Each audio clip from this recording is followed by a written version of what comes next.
What came first? Producing movies or being a lawyer? I love helping entrepreneurs who are also artistic.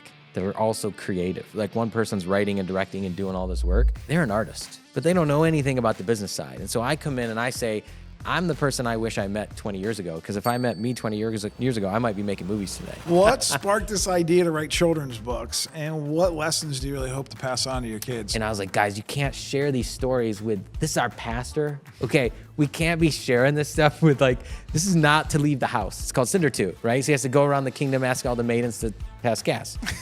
And so my kids are telling my pastor, I just told them that story because they thought it was funny, and I was having such a good time making my kids laugh. Yolk is so much prettier. I don't know, man. She makes me buy the $9.99 eggs when there's perfectly good $4 eggs right These next are to like them. top shelf chickens, man, And I'm laying these eggs. I said, if you knew the things I did in my past, we're not going to be worried about those eggs.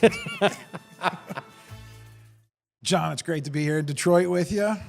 Great to be here, Benny. So you are like the third, I think you're the third lawyer, maybe the fourth lawyer that's been on my show. Lawyers have such an interesting, they're such interesting entrepreneurs, but you're not just a lawyer. You're also a movie producer, a children's author, and yeah, you're a dad, husband, all those other titles that we have. But Yep. tell me really quick how you went from, what came first, producing movies or being a lawyer?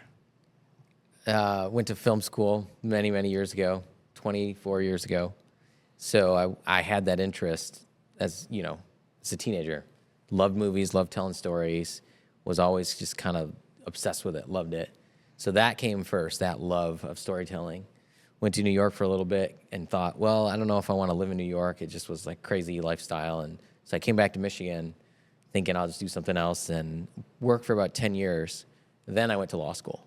So I never actually thought I would do anything with movies after that. I actually wrote a couple screenplays and thought I'd just be a writer, right? And thought, I'll leave all the rest of the production behind me. But one of my film buddies, who I knew before I went to law school, called me my first year as an attorney and said, John, I need help with this movie. I actually hate lawyers, but I like you. So can you help me with this movie? And I was like, well, I'm just I just graduated law school. I don't know what to do. He's like, it doesn't matter. You'll be fine. So I helped him with his movie. He's a guy who I helped before I went to law school with his first movie, or first bigger movie. So he just trusted me. And from that experience, got into filmmaking from the legal side, met some very cool people who I still work with today, years later. And it's certainly not the only thing I do legally, but it's a fun part of what I do. What's your favorite part about producing movies? What's your favorite role behind? I'm assuming you're a behind the scenes guy. Yeah, behind the scenes. Yeah. I like when they throw me in front of the camera. I think it's fun. So the movie, they always try to get me to be something small. Well, you kind of look like a cross between Christopher Moltisanti from The Sopranos and the Karate Kid and Ralph Macchio from The Karate Kid. If those two had a brother, you'd be like their little brother. They originally wanted me to, they had made this Western called Wild Faith, that's out right now, but they wanted me to be like the circus sword swallower because they were like, oh, you got this Indian vibe. And so Indian vibe. That's what they said. That's very interesting. So can you be the sword swallower? And then the latest movie, I played this purple gang member who gets killed. That's better. Yeah, I played a purple gang member. So, they were like, we just gotta have fun on set. I like to just go hang out. I mean, movie sets are actually fun. You work really hard. People are working really hard, but it's just great camaraderie. Great people, and everybody's there just because they love telling stories. So it's really unique people. So is it more like a hobby? Or is it more is it a moneymaker? Is it a networking thing? What is it about movies? Obviously, we talked about, we both saw Gladiator 2. Yeah. And that's the big screen, right? That's the stuff that everybody thinks about. $100 million movies, $20 million actors. Yeah, those are outliers. Yeah. So tell me what it's really like for the people listening at home. Because I work on a lot of independent movies, done some studio movies too. So, I mean, not $100 million budgets, but $1 million budgets, six-figure budgets. These are people who are, budding, aspiring filmmakers. They want to, they want to make it their job. They want to do it professionally, but they got to start somewhere. And so, I'll help them with the legal side. And sometimes I help more than the legal side, and that's where I kind of go behind the, production, producer role.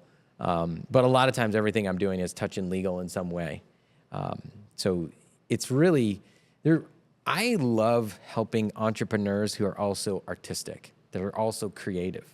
Like it's very, and I wrote an article about this years ago, which I said, and this is what I would even tell some of my entertainment clients. It's like there's a spectrum. There's business on one side and there's art on the other. And many people are they live on the art side. And to get a movie made, a movie is literally a business, except it has a single purpose: produce a movie and sell it. And it's different than other businesses because it's so creative, especially if you're like one person's writing and directing and doing all this work. They're an artist, but they don't know anything about the business side. And so I come in and I say, I'm the person I wish I met 20 years ago, because if I met me 20 years ago, I might be making movies today. Because I had this vision for the art and what I wanted to do. And like I said, I wrote some screenplays, but I didn't have anyone to show me the business side of it. Like, how do I turn this idea, this fun concept or this interesting concept into a business that can use it to make money? And so I help people go from the art side of the continuum to the business side. So these movies that you've been a part of, is there just like a P&L, just like with any business? And it's like, all right, we're going to spend $1 million, and anything that we make over $1 million is profit. A lot of times, yeah, and you have investors, yeah. Yeah, and there's investors, right? And they have equity in the movie, and then there's a lot of times. How many of these movies turn out on the positive side versus the negative side? Most movies don't make money, right? So then truthful. What, the investors and the whoever put the money up is just like, oh, that stung, or is that why it's like more of like a hobby type of thing? For a lot of people, it's like fun and for a lot of people. I mean, I know producers that return money to investors, so it's pretty cool. I like to see that. It is a business, so think about the ways that a business would make money, right? You have to have a product, you have to be able to sell it. So if a lot of investors invest in movies because they love movies. Yeah, so they're really just also it's tax reasons, by the way. But yeah. Okay, but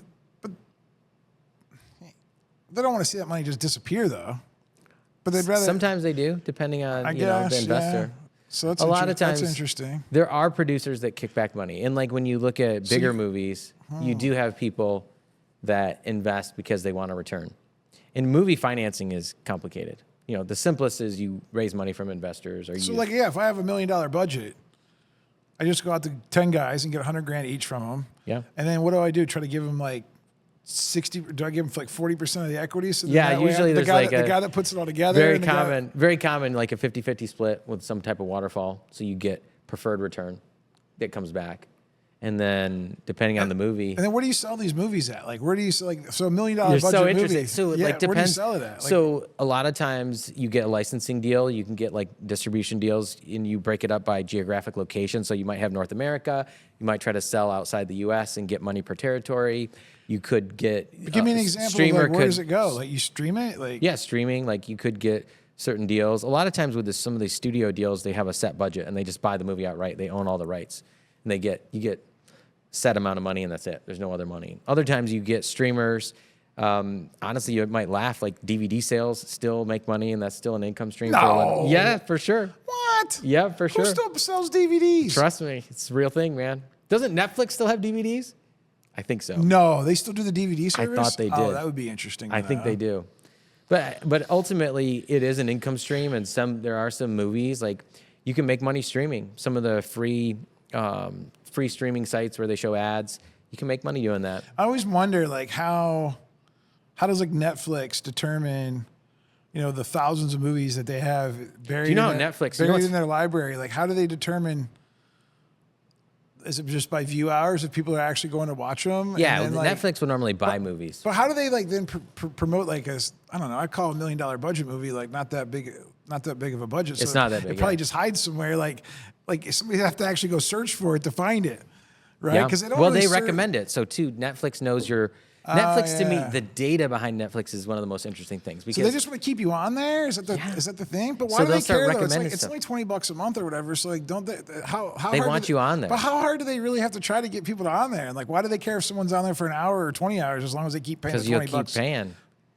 And here's what's fascinating about Netflix? Yeah. Netflix collects data, basically how long people watch, when they turn it off, when they pause it, right? And so they can actually, and I've heard this from different places, they will design series based on the most watched elements of what's currently on there. So they get all this data and they can design the show, the perfect show. So a lot of times Netflix will actually design shows based on data. And I've heard this, I don't know this firsthand, but I've heard secondhand that Stranger Things is actually essentially constructed based on data. Reverse engineered. So like, what do people like? What scenes do people like? What type of characters do people like? It's very fascinating, the data behind it. Because think about how many people are watching. They have all of I just always pause when I have to go pee. So like, what kind of data is that going to give them? But you also know, like, when is it worth holding it versus when is it like, okay, it's not worth it, or okay, this is a good stopping point. They know that, and then they know like, okay, skip the credits, right? They know like how to or link speed you. the credits up sometimes and then get to the next episode. Exactly especially right. those series, like I saw them start doing that. They'll slow play the first credits with all the stars' all names, intentional. and then as soon as it gets to the key grips, That's right. right through it. And I'm like, if I'm one of those key grips, dude, I'm pissed. That's where I usually am in the credits. If you look where my name is, it's like way at the way at the you're bottom. just like a Production legal or whatever. like an afterthought. But what's fascinating to me, I actually learned something from that watching Netflix and actually reading certain books. Certain books you just can't put down. It's the same thing. You end on this cliffhanger, right? So they know the type of cliffhanger that gets someone to watch through the credits and start the next episode. And then once you start the next episode, it's like you're gonna watch a little bit more. It's the end of the season, and you got to wait all year for it to come out. Yeah, they know that stuff.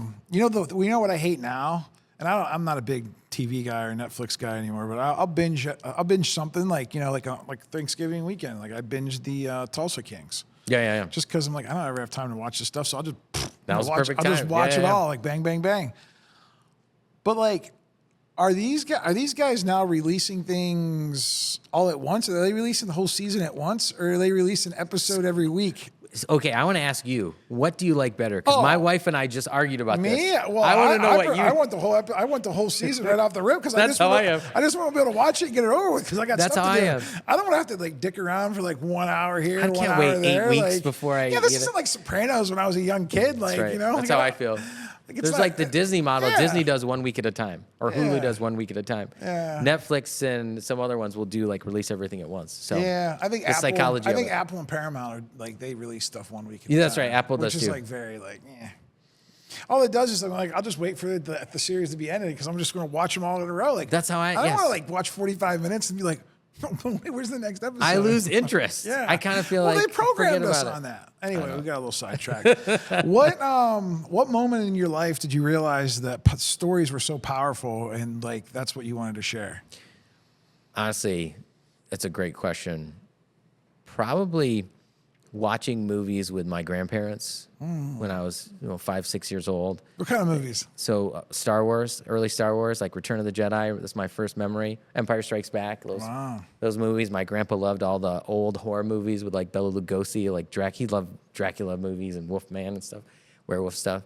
It was scary as a kid, but he would sit there and watch it. He would eat like a donut and drink coffee and just like love these old movies. And I got into it. My mom loved movies, and I think for me, I just fell in love with the stories of it, right? Like I loved the storytelling. I got so involved in it, and it just captured me. That it was that 80s, late 80s, movies that were coming out, and could be whatever it might be, Indiana Jones, Star Wars, all that kind of stuff just captured me as a kid.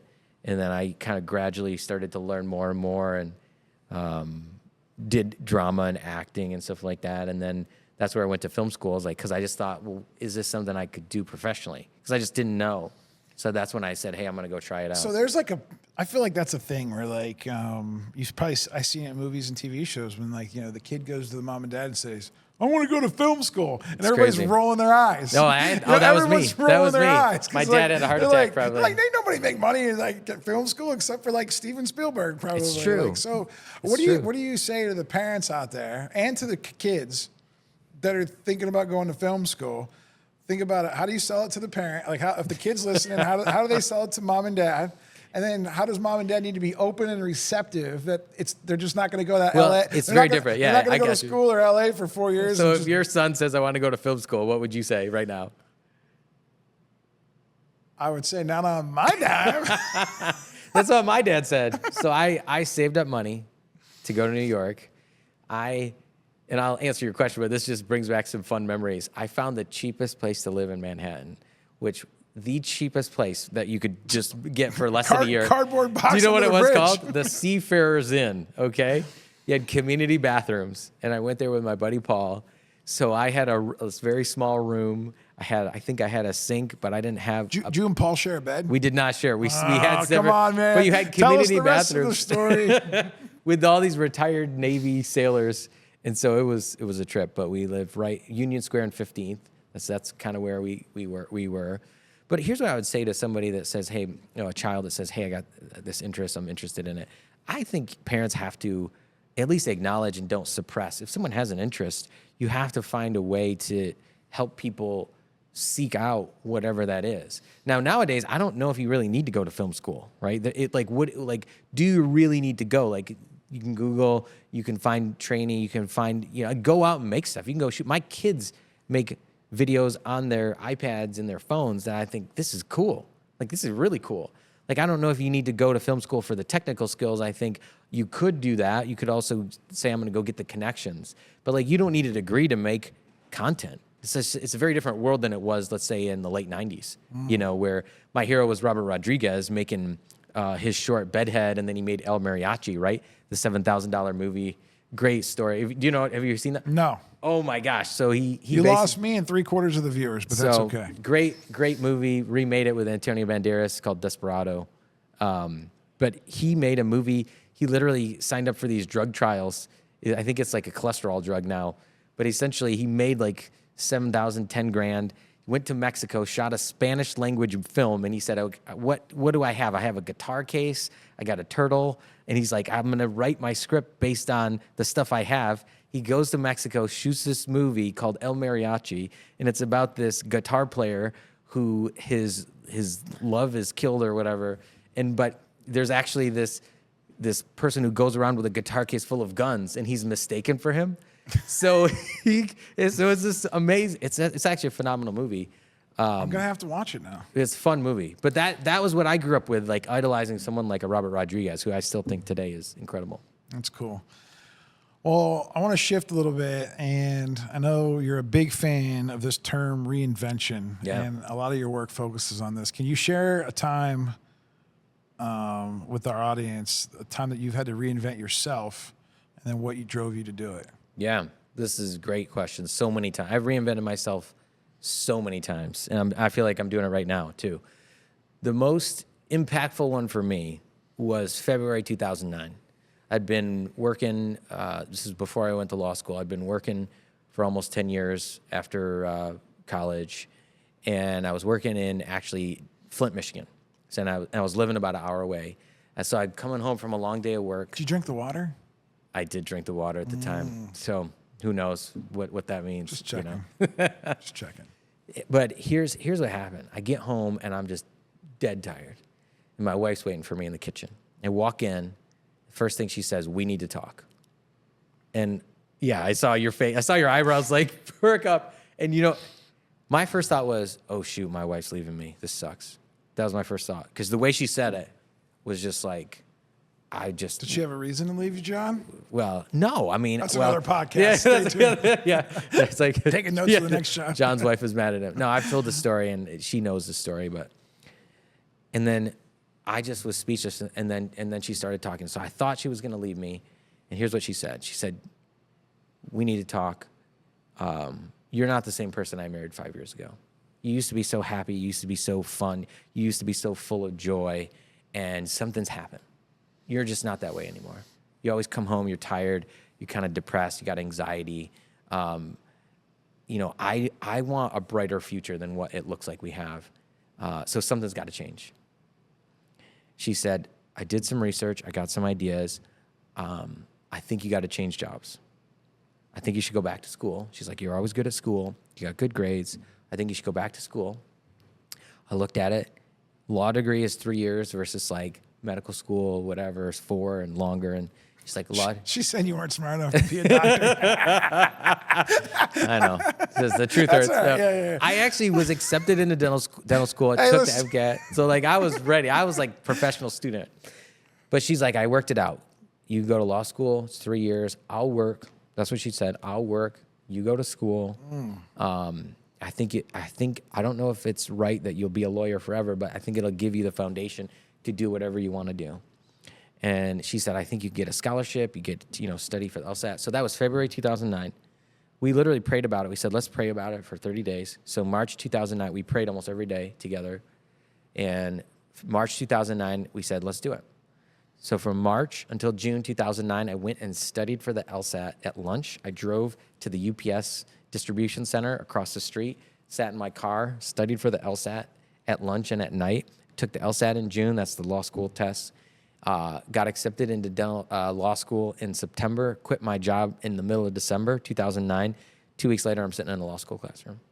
And that to me was this amazing, really the first kind of professional reinvention that was just such a pivot, such a 180.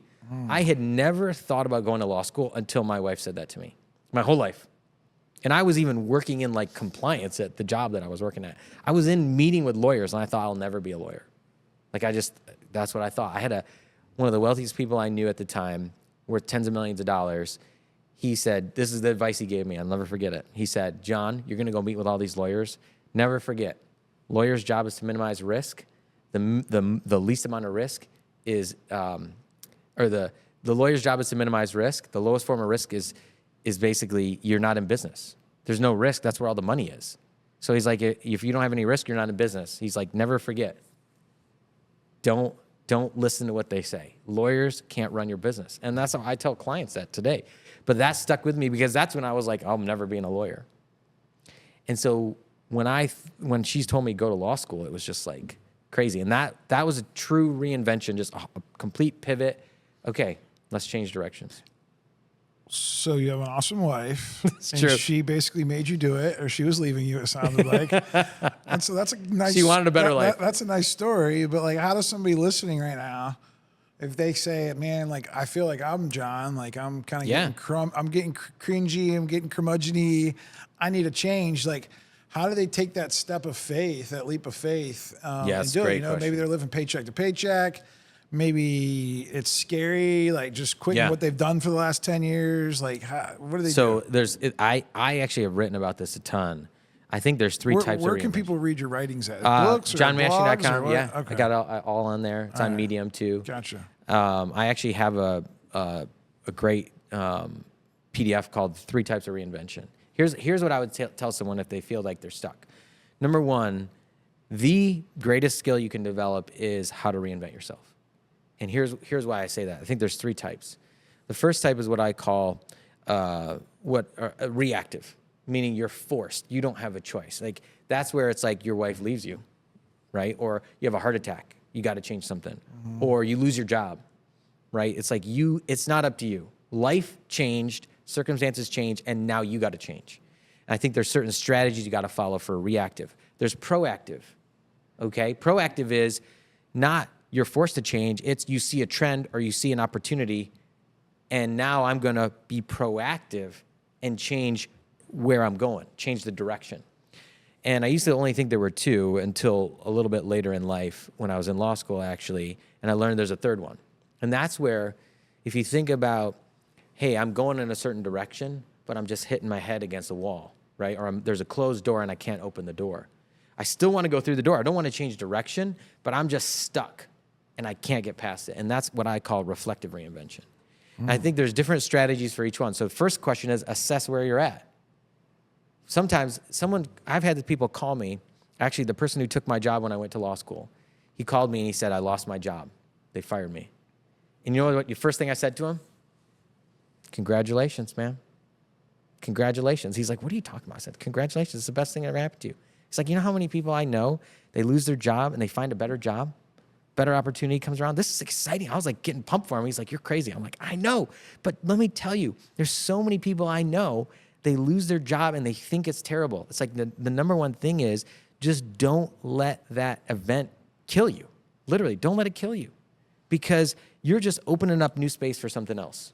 So just don't let it kill you. Let it energize you and take that mentality. If something happens where it's reactive, you got to just realize that in the moment it's horrible and it's painful, but you got to reflect that and just don't die. Don't let it kill you. Don't let it cripple you. If it's proactive, I think you got to have a different strategy. This is what I think. If it's proactive, there's two things you got to do. One, you got to find the trend. Like, do you see a trend? Do you see an opportunity? The second thing is you got to create margin, because you cannot take advantage of opportunities unless you have space to do it. See, everyone thinks, oh, I want to be proactive. I see this trend, but they don't do it because they don't say, I'm going to take 4 hours a day and just figure this out or do it or work on this, or 8 hours a day. They can't because they got a job. But when they lose their job, that margin is created for them. Yeah. Right? Yep.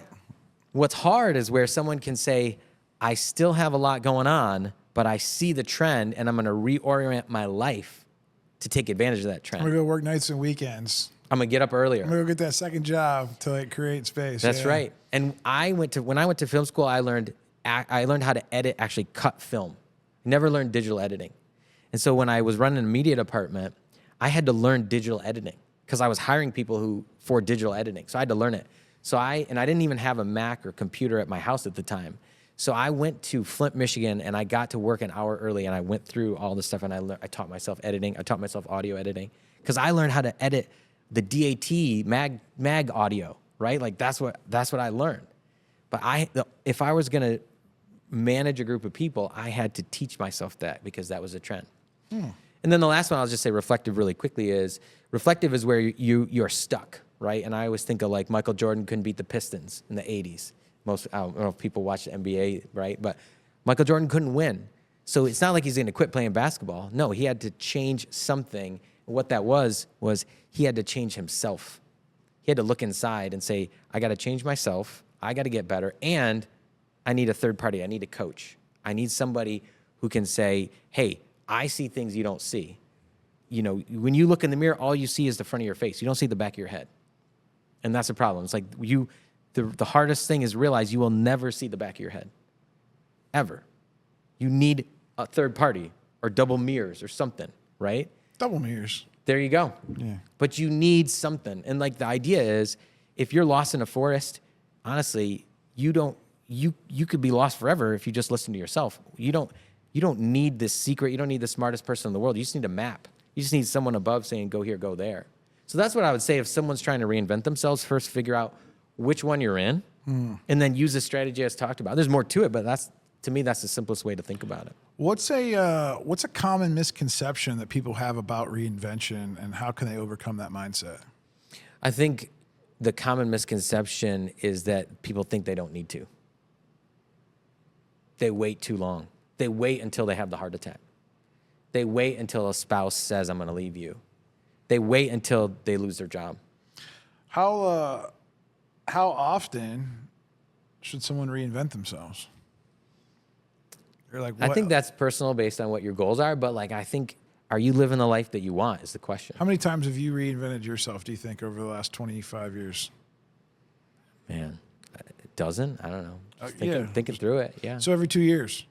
Potentially, yeah. Even as a lawyer, think about it. Are you looking for where are you at from your last reinvention? Like when was your last reinvention, would you say? I think I'm going through it right now, like professionally. But where was the one before that?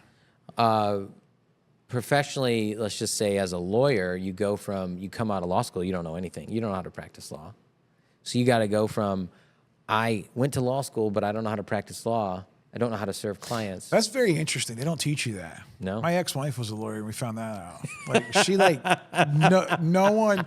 Like, So you relate to what I'm saying. I was like, you thought they know everything. Yeah, it's like, oh, I'm gonna be rich. We're Married a lawyer. We're pulling back the curtain. I realized she's like, they don't teach you how to do courtroom stuff. No. They don't teach you how to like. They don't This teach is you how like to set the up a lawyer of business. Oz, man.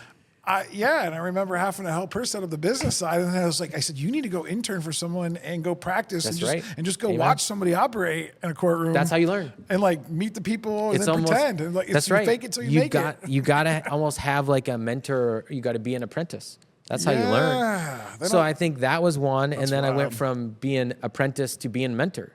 Like now it's like the way I grow as a lawyer is I mentor other people that can help me take care of the clients. And then now, again, reinventing myself to now I'm building a platform for other lawyers. It's different, totally different. Now it's like, let's innovate. Let's do something new. Let's do something different. It's completely reinventing. Well, lawyers need you because 99% of lawyers are curmudgeony bumps on a log. The lawyers that I've had on my show are always the fun ones, like That's Rocco. right, Rocco Cuz. I love Rocco. I love Rocco. I introduced you to Rocco. Then I have a friend, Steve Taprani. You would love his episode. He was a former DA. Oh, that'd be good. But he went to Russia and met Putin and like all. I mean, it was he's got a wild story. Okay, but anyway, I I want to shift gears a little bit because I know that you're teaching your kids a little bit about entrepreneur life through like writing children's books, and you talk about it a lot. Like it's pretty much the only thing actually you really want to talk about. It's like how do we talk about the books? Yeah, so we're talking about children's books. So this is kind of how I'm doing it. What sparked this idea to write children's books, and what lessons do you really hope to pass on to your kids? So I used to, I have 4 kids. And when they were young, I never liked reading children's books to them because it was like, they were so simple. And my wife would always make fun of them much better. She's smarter than me, funnier than me. But she would say like, the text on the back to get you to buy the children's book is actually longer than the children's book itself if you read through it. She would just make fun of it. She wasn't wrong. There's a children's book right now that I've been reading my daughter that she loves, that like everything rhymes perfectly except this one little phrase. And it throws like, you off? Yeah. It's like something about meal and bill. And like, You're like, that doesn't rhyme. And I'm like, and every time I read it, I talk to my daughter, I'm funny. like, they need to change this. It doesn't rhyme. I've tried to make it rhyme. You should reach out to the author. I'm sure you I try to say, maybe he pronounces mill. He's and from, bill. It's from a different part of the country. I don't know. But Accent? anyway, go ahead. Tell me. I never liked children's books, to be honest. Yeah. I was writing on Reinvention. I wrote a bunch of articles. People can go find them. I thought I was going to write a nonfiction book about how to reinvent yourself, about everything I just said. Like that's what I thought I was going to put in a book. In fact, I have a book proposal and it's all outlined. And I was writing 15 minutes a day while I was building my law practice. One day, a great friend of mine, actually my pastor, comes over to my house, and my kids love to kind of treat him like a jungle gym. And they're telling him stories that I would tell them at night, bedtime stories. They're telling these bedtime stories to my buddy. And I was like, guys, because they're kind of silly. I mean, if you know my books, they're silly, okay? I make fun of fairy tales in a dad way, okay? Make fun of Cinderella in a dad way. And I was like, guys, you can't share these stories with, this is our pastor, okay? We can't be sharing this stuff with this is not to leave the house. And the one that they shared was that he was dying of laughter was Cinderella, CinderToot.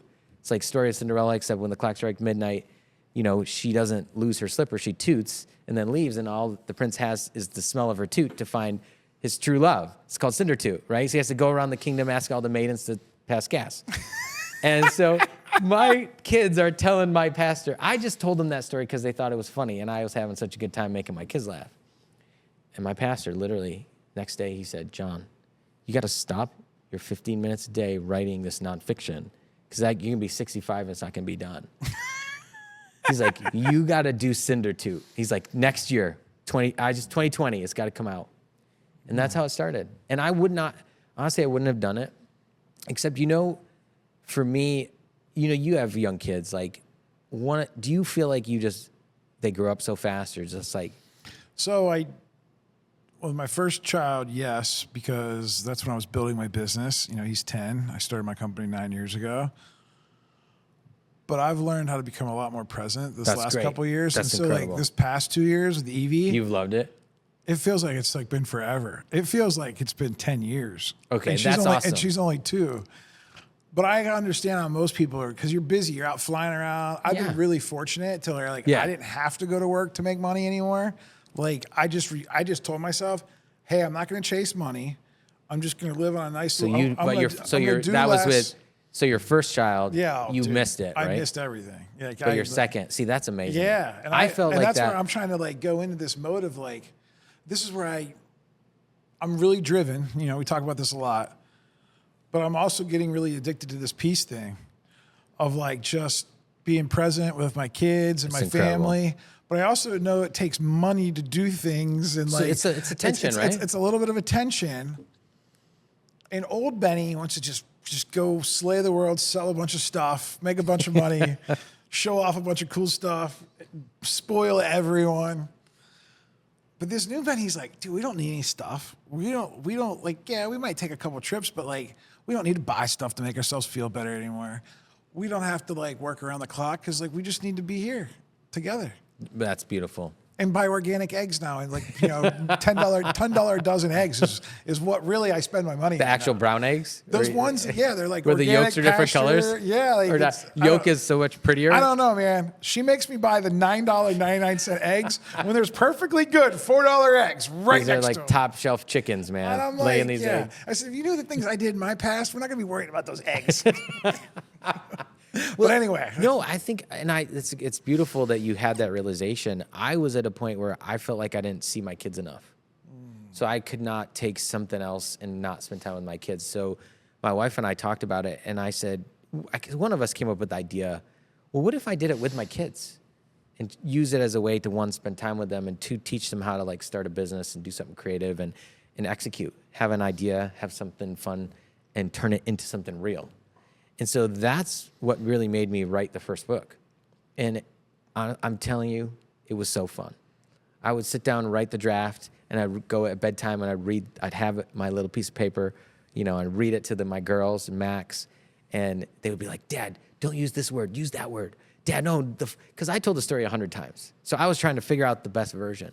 And they'd be like, Dad, it's funnier when he has to go around the maidens, and then you come up with the funny smells of the maiden toots. Like they came up with all these, and they're like, oh my gosh, I forgot about this. So that's what it turned into, is like a way I could spend time with my kids and experience that. And it turned into something beautiful, because I said, kids, how much should we charge for a book? And then I said, kids, I use it as a way to say, kids, I'm gonna teach you, when you have a business, you gotta give away some of the money. So I said, you guys, we're gonna donate a certain percentage. You guys pick where we're gonna donate to. And I said, it's gotta be, it's got to help kids your age, and it's got to be local. And so one of the most fun conversations I've ever had in my life was, I said, guys, we got to pick the charities. We had some money come in, and they literally blew my mind for an hour. They were arguing, having a fun conversation about which charity was going to get their book money. And they picked our church. They picked Lansing City Rescue Mission that helps homeless kids and parents, and they helped a place called Ellie's Place, which is for grieving kids. They have a sibling die or a parent die.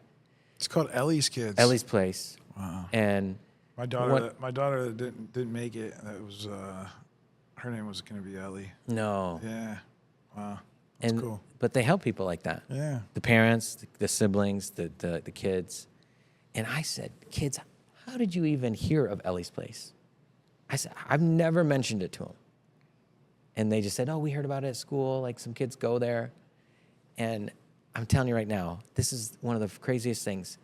I think it was $1,500 I was going to give away. But it was like some odd number, because I took a percentage, and I had like 15, 20, let's say. And I divided by 3, so I sent the same amount of money to all 3 of those places. Day after I send this money to Ellie's Place, I get this call. Hey, this is so-and-so from Ellie's Place. Can you please call me back? I was like, is that my work number? So I'm like, uh-oh, what happened?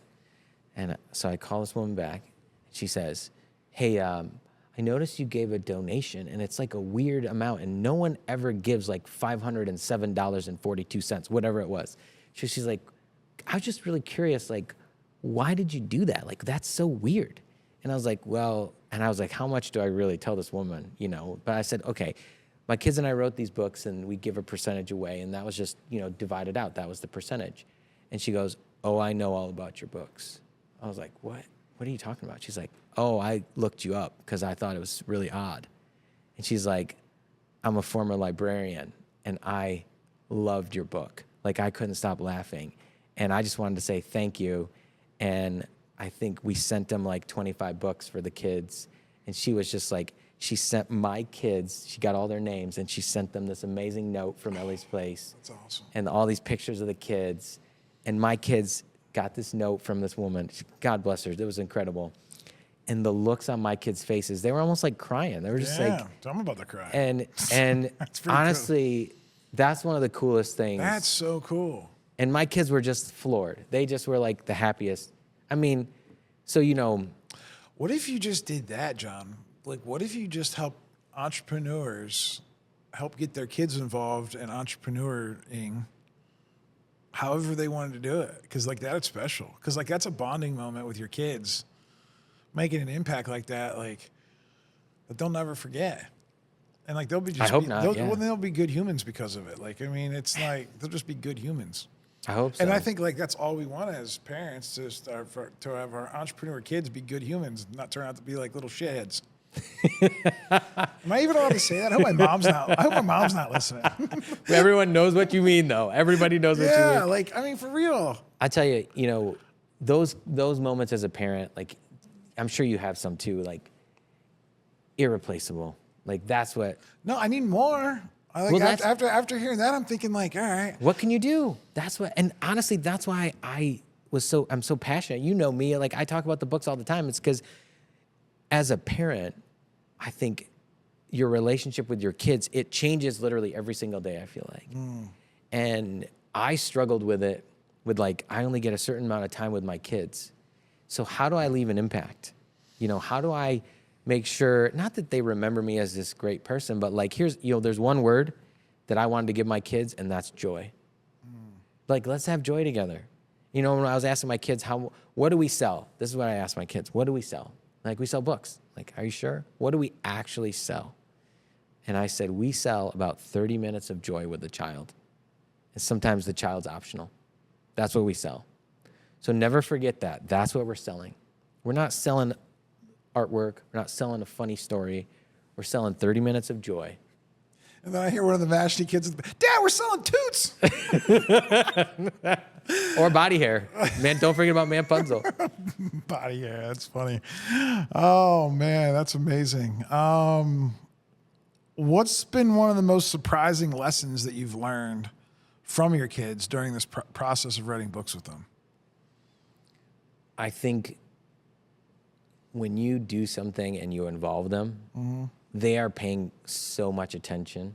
Like, they actually sometimes get it more than we get it.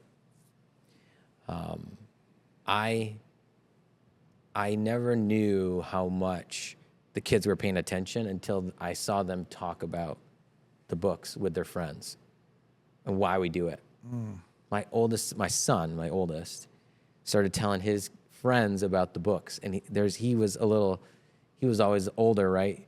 But he started telling his friend about the new book coming out that we're working on, the 5th book, Santa the Plumber, right? It's a sequel to CinderToot. And that's his story. He loves that story. So he was telling his friend, like, oh yeah, we're writing this book as a family. And I never thought that they would take this ownership, My Esme, my 10-year-old, she's like, Dad, can I illustrate your books one day? And I said, well, there are books. But yeah, of course. Like, they're plotting out. Like, my daughter Ella created a children's book at school. It was just a story based on a story that we told each other. Like, they're paying attention. They see it. And I think that, go back to this word joy. We need more people. Like, it's almost like you catch it. You pass it on and you catch it. It's like the coronavirus. Except the opposite. Way more fun. Yeah. You don't need a mask. Yeah. No, we encourage you to take your mask off and spread the joy. Spread the joy. Right. I think that's been amazing to see the joy spread. Dude, that's awesome. Have you ever thought about having your kids each partner with you on a book separately, and then put them all at the same time, and then see which one does the best, and then have them all start to market their own books, and see if you can create some of that fun family competition? I love it. So I haven't thought about that, but here's that would be kind of cool. Every book has a focus. So the first book was based on Cinderella, CinderToot, and this actually blew my mind. Did you know that Cinderella's name is not Cinderella? No. Her name was Ella, but they made fun of her and called her Cinderella because she had cinder on her face. And so in my story, her name is Ella, which is my daughter's name. And I think my daughter Ella loves CinderToot because of that. That's cool. In another story, my daughter Esme is the main character, and so she loves that one. So it's like they each have their stories that they love. Wow. Makes me want to go start some type of business with my kid right now. We talked about this business thing, and he's big into Minecraft, and he wants to create a like a course for like noobs on how to play Minecraft. I would take it. And My kids are so good at it. I'm horrible. Yeah, I'm like, yeah. Have you ever played it? No, I tried a couple times. It's hard for me to get into. Like, It is hard to get into. I wish I could. Get I into never it understand with where him. all these cows coming from. But he's like so like into it, and I just wish I could get into it because like and then he wants to build a course and do all this, and I could do all that. We can get the studio, create the content. Then I'm like, well, how are you going to sell it? I'm like, what are you going to sell it for? And like, how are you going to get it out there? And I don't know if I thought too much into it. And then I'm like, I don't know, buddy, is this a good business idea? Well, stream it. People stream crazy stuff, man. That's what like that's Twitch. what he's saying. So Chess players all they do is play chess. It's like people are stream watching chess, them, right? or Yeah. play Madden, or play different video games. There you go. What's the rule with chess? See, we started playing chess, but then I don't know when I'm supposed to let my kid win versus when I'm supposed to just kick his head in and destroy him. And so he's very competitive and he's very smart. And so I just play like normal, and I just always beat him. And I like that. I like that approach. but then he doesn't want to play it anymore as much anymore. yeah. So then it's like, all right. Then I just encourage him not to play. I don't know. It's kind of weird. I'm trying to figure that out. It's touching. It is a balance, man. Sensitive 10-year-old. So. I'll tell you my take. I try to have fun playing with them rather than try to beat them. That's where It's I'm at. chess, man. I don't know how you can I don't know I just how. tell jokes the whole time. I don't know how I cannot I can't help myself. I can't. Are you that good at chess? No, I'm not that good. But I can't help but play. I can only go I can't just I can't duff off You're like, moves. oh, I accidentally lost my It's not like queen or something. Yeah, I don't know the right word to say. Yeah, but I'm not. I didn't actually put it out there at all. See, here's my pawn move of, Yeah, here, let me just open up my queen to you. I don't know how to do that. Yeah, but whatever. I want to talk about this because obviously you're very creative. We talked about creativity a little bit earlier, but then you're also the business side of you, the lawyer side of you, like the not so creative side, right? Like, how do you balance those two together? So I actually think the best lawyers I know are very creative, just in a different way, right? Like, it takes a lot to get a deal done sometimes. And I think that some of my favorite lawyers to work with are very creative. They don't say yes or no. They say how. How are we going to get this done? And it triggers part of their brain, right? Like, if you're trying to create something, it's the same thing, very similar, right? Like, how are we going to get this done? A lot of lawyers are black and white, and there's a place for that. But other times, it's a different type of creativity, right? And actually, you might laugh at this, being a lawyer and being mentored by very, very good lawyers made me a better writer, because it made me a better thinker. One of the best writers that I know spent years with me, training me, and he was also one of the best thinkers, a very clear thinker. And you could see even how he wrote, very organized, super clear. So I don't know if it's a tension with, hey, I'm not creative over here, I am creative over here. I think it's both. I think you bring the creativity and you bring a skill set, different. It's a different type of creativity is how I would say it. Yeah. What's your favorite? So all these hats that you wear, right? Like lawyer, children's author, movie producer. Which is your favorite? So, the easy, quick answer is I have the most fun doing the children's books. But honestly, the best part is when I'm serving somebody else and helping them solve a problem. And I care about the person and I really want to help them.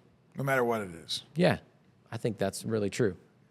Okay. And it comes from serving somebody else, stepping into their life. Could be something good happening where I'm helping them pay less taxes. Could be something bad happening where, some very terrible situations and you're trying to help them through really hard times, right? But sometimes it's hard, but it's that's what people really value. What do you hope that your legacy will be one day? Both as a professional and as a father. I think as a professional, really serve people, right? Serve people, made a difference, built influence that helped people. That's number one. As a father, you know, I think of my own father, and you have a finite time, at least for me, you know, with parents, you don't have all this time. I would say, you know, brings them joy, and they look back and they say, gosh, I really appreciated having them in my life. And I wasn't a burden to them. I was something where it's like, gosh, what a great dad, you know, what a great dad. What advice would you give to someone who feels like they don't fit into like one specific box and wants to explore multiple passions in life like you have? I would say do it, man. What kind of advice you do you can't have? suppress. If you suppress energy, it will come out somewhere else. That's what I think. If you have, You'll toot it. yeah, that's right. It's one. There you go, man. Squeaks Yeah, out there you everywhere. go. So I think, you know, and actually I did suppress a lot of that like storytelling desire that I had for a long time. And I think I had to find an outlet for it. I think it's just like anything else, whether, you know, could be something professionally, could be something personally. It's like, if you have that energy, you gotta find a way to honor it, right? Like deep down, like if you deny the things that make you happy or the things you think are fun, just because you're trying to either work hard or delay gratification, like it affects you. And I think this is what I believe. I think God gives us gifts, and if we don't use them, he gives them to somebody else. It's like you only have a certain period of time to use it. It's like, this is an opportunity. God's given you this gift, this energy, this desire, this dream. And it's like, you got to go multiply it. And if you don't, that's okay. It's just going to go to somebody else, you know? That's interesting. What, you said something about don't suppress it. What are you suppressing right now? I think part of it is just the creativity sometimes. Yeah, just not being fully like, well, here's this. I try to be sure. This is how I'll say it. My wife says, what's different about you, John, is she says, if I like something and I tell somebody else about it and they think it's stupid, I feel embarrassed. If you like something, you tell someone about it and they think it's stupid, you think they're stupid. And so which is kind of true. Like, you know, my favorite movie, everyone knows my favorite movie. Everyone knows my favorite stuff. Like, I feel like if I love someone and I find something cool, I need to tell them about it. In fact, if there's something cool that you know about and you don't tell me, that means you don't love me, right? You should tell me about it. And I know you do, by the way. I know you do. But I'm just saying, so what am I suppressing? I think sometimes I do let the world get to me a little bit. Hey, I might think something's cool or something is beautiful or right, like righteous, whatever you want to say. And sometimes you do suppress it because I think the world sometimes you have embarrassment or insecurity, right? So for me, I just want to share the things that bring me joy. And I think if, you know, the saying, light yourself on fire, and then other people, they'll enjoy that, right? They'll enjoy watching you burn. I think that's not in a bad way. I mean, the positive way, right? Yeah. I think it goes both ways. I mean, everyone likes to watch a good fire Don't burn down. Don't burn down. Wow. If you could give one piece of advice to your younger self, what would it be? Gosh, I don't know. You know, You're halfway through life, all man. about relationships. You're man. halfway. You're at the halfway point. I think it's all about relationships. You're 50, right? Close. I'm closer to 50 than 40. I don't know if there's one piece of advice. I mean, I just think right now counts forever. That's what I would tell them. Just right now counts forever. Like, don't think any moment is ordinary. It's just not. You know, it can be, but it doesn't have to be. How do you see the landscape for entrepreneurs and storytellers evolving in this next 5 to 10 years? How can people prepare for those changes? Because, like the fact that we're sitting right here and we're telling stories. That's all we're doing. In a space like this where, I've created a podcast, 3 years ago. Had no idea when I created it that I'd ever be sitting right here, right now. There's no ordinary moments, man.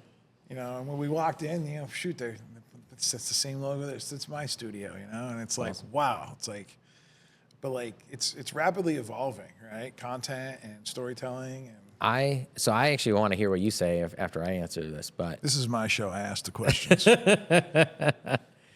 I love storytellers. I think storytelling is a skill. I think that it's something you can learn. And I think storytellers have such unique control over the future. I think if you can tell a good story, you can touch people in a way where it gives you influence. You can sell something, certainly. You can sell yourself. You can build influence for yourself, the stuff you care about. You can build influence. Someone would believe you more if you're a better storyteller. I think it's a gift you can bring people, whether it's a fun story, a joyful story, right? You can make someone laugh. You can make someone cry and touch them and move them. Story can affect people almost more than, almost anything else in a good way or a bad way. And I think storytellers, the entrepreneurs that understand like how to tell a story, could be their own story, could be somebody else's. You could be a brilliant entrepreneur and just tell other people's stories and just help them. That's what I love about my podcast is doing. That's exactly right. That's it. Because I don't know, my story's overrated. You just have I think you almost become desensitized to it because you've heard it so many times, Yeah, right? your own story, it's just like, yeah. But if someone else brings it out of you, says, well, Benny, what about this? What about this? Yeah, it's usually, yeah. Again, but then it's like their circle. They're the that's center. right. That's their, I'm a guest, right? You being a guest. I love hearing the story. I love, first of all, I'm just curious for my own self. The fact that this gets broadcast to thousands of people, bonus, right? And when we both become famous in 40 years, they'll look back at this as the intersection of when this moment, Mashni right here. and Fisher That's met right. up. This moment. Yeah. So it's they'll tie back to this, and this is not going to be on the air forever. Which is wild to me. Because when I watched that movie, Gladiator 2 was the last movie I went to the theater and watched. And you think about that era. And they threatened one of the people, and they said, "We're gonna cut you out of the story. We will just we will ruin your legacy if you do this." Or something. I'm thinking they could, because there was no other plan. There's nothing else, right? But you can't erase the internet. Once I post this, it's on there whether I'm dead or alive forever. It's wild to me. And honestly, I think it's such a useful skill, right? And do you think storytelling is a skill, or do you think people are born with it, or is it both? I think it's both. I think that to tell good stories, I believe that you have to be curious. I believe that curiosity is a strength that comes out in certain human beings at birth. I think you can practice curiosity. If you're not generally curious. I've been very curious since I've been 5 years old, ever since, I've been asking too many questions. I used to get in trouble at school. My mom, hey, you ask way too many questions. The teachers are like, shut up. Shut up. You ask way too many questions. So now it's just funny, full circle. It's now it's people love the fact that I ask questions. I get paid a lot of money by other entrepreneurs To ask questions? to ask them questions, to coach them through something, if they want to get on a consulting call, if I'm going to go help them with their business, it's fascinating to me. I'm like, what? This is wild. I get paid to ask questions. It's so weird. And do you feel that's figuring out their story, part of I think asking the questions? Figuring out how, to try to help someone, I think that, you definitely need some perspective on where they came from and why they're thinking the way they are, but then just to be able to ask them questions to help them come up with their own answer, because they're going to choose the door. I don't choose the door for them. I just say, here's what's behind door number 1. Here's what's behind door number 2. Which one sounds best for which one do you like the best? And they always you as a human already know the answer. Most people just need little help extracting that So answer. why do you think people suppress the answer then? Trauma. Okay. What your wife just said of I think someone's not going to, like my idea. Insecurity It's maybe stupid. a little bit. Yeah. Yeah. Oh, that's the only reason is for other people. Yeah. Yeah. And 'Cause like, I think I'm self-conscious sometimes. Like, we all are. We all are. But you strike me as pretty comfortable, like, in your skin. I'm more comfortable than probably most people that you know, but I also like have like a lot of things that I like, wish I could do. But like, there's things that I want to say all the time that I'm like, So probably because I've been beat down so many times for like, saying stuff, or like, getting on the edge. Right. And then it's like, oh, I shouldn't have said that, like, so it's like, I'm a little bit more reserved nowadays. Really? The older I get, but then I also, at the same time though, I also get a little bit bolder. But then I also get bolder about things that I know are right. So you feel stronger. So I have more confidence in like, my own who I am and like what I believe in and like what I like will just like, yeah. But I also got to be careful. Is that my ego? Like if I want to be bold, is that my ego wanting to be bold, or is that like, yeah? So Wow. like, that's very. It's a tough place to be. Like when you become more aware, it's like, man, do I want to say that? Is that my ego wanting to say that? Because I want to beat my chest, or I want to say that's something such good. An interesting point. But if I don't say it, am I cowering to the people? Like I don't know. Like it's like 50-50. Like, because half the people are going to be like, oh my gosh, thank you so much. The other half the people are going to be like, we should cancel you. You know what I mean? That's what makes it hard, right? And it's like, all right, well, like I see both sides and I don't really know. Like, and so then you just got to follow your heart. And I think that's where I think that the more that you are still, the more that you can have a connection with God and a connection with your true self. It'll resonate and you'll vibrate at a level like when you say it out loud, like it's just like, whew, like it doesn't matter what anybody else says. Like you just know that that's what was supposed to be said. And then I'm also starting to learn that probably fewer words is probably better than more. But I think you got to practice. And I think sometimes you got to spit out 100 words to get 10. And then hopefully you don't have to spit out 70 to get 10. And then hopefully by the time I'm 80, I can spit out 12 words and 10 of them are gold. I don't know. Like I don't even care. Here's what I think. This is just what I think is when you're asking questions, genuinely interested, like you said, curious, I think it's actually helps you to be a little bit selfless, right? Because you're genuinely interested in somebody else. You're not thinking about yourself. And I think people can sense that a little bit. Yeah, they definitely can. And so for the podcast, it's hard sometimes because, so there's me, like just Benny, like no one else matters. Like, hey, I'm curious. And like, you guys are just listening to this conversation. But then, the podcast producer, the marketing guy, the guy that says, hey, we care about listeners. Give them what they want. But give them what they want. Like, all right. So then I'm thinking about like the average audience member. Like, so I like formulate this. We need a joke here. We need a joke, Benny. No, I'm just kidding. I formulate this like, yeah, okay. Like, I just pick a name out of my listener hat and say, all right, well, I'm this person right now. I put myself in their shoes. What's the next question they want me to ask? Or like, when do they want me to interject? Or when do they not want me to interject enough?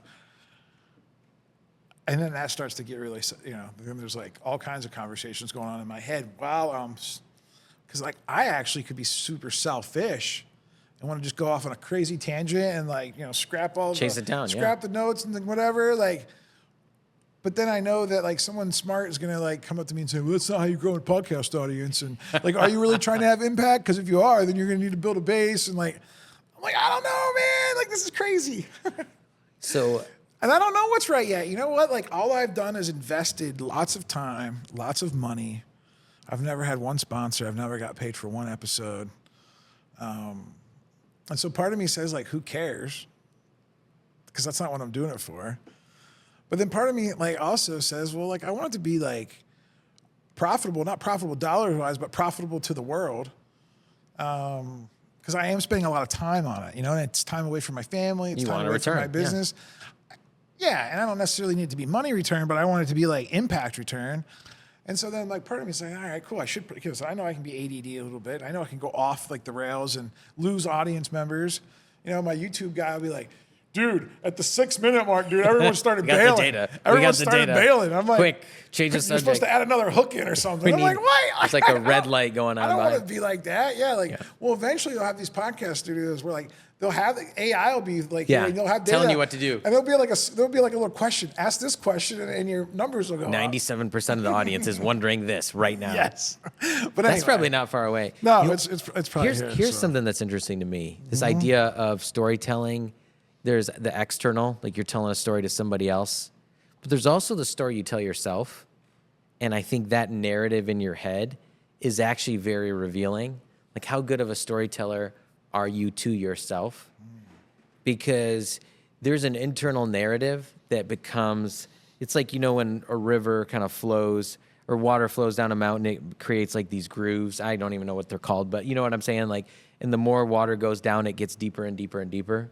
And I think we create those narratives and they go deeper and deeper, and it's hard to break them. So to me, the storytelling, to get back to your point, like how important is it? It's like you got to tell a story about yourself too. That is what your internal voice is talking and saying to yourself. Who am I? And it's this idea of narrative, right? What's your internal narrative? And I think I might have told you, Joe Caruso, did you ever read his book? Or he spoke at Visionary Summit, and his book is amazing. His new book, he gave us a glimpse of it. It's called Narrative Wins. The narrative in your mind. He tells this great story of a boxer who he met who fought Muhammad Ali. And he's famous for knocking down Muhammad Ali. He's just kind of like upstart boxer. And apparently one round, he knocks down Muhammad Ali. And then Muhammad Ali gets up, says something to him right afterwards, and then goes back and then wins the match. And Joe said he walked up to this boxer and he said, "What did Ali say to you? What did he say?" It's like, what was the narrative in Muhammad Ali's mind what did he say? And here's what he said. It's this upstart boxer trying to upset, champion of the world boxer. Muhammad Ali goes up to this guy after he gets knocked down and he says, "Not tonight, kid. Not tonight." So that's the narrative that was going on in his head. Was like, hey, you knocked me down, guess what? That's it.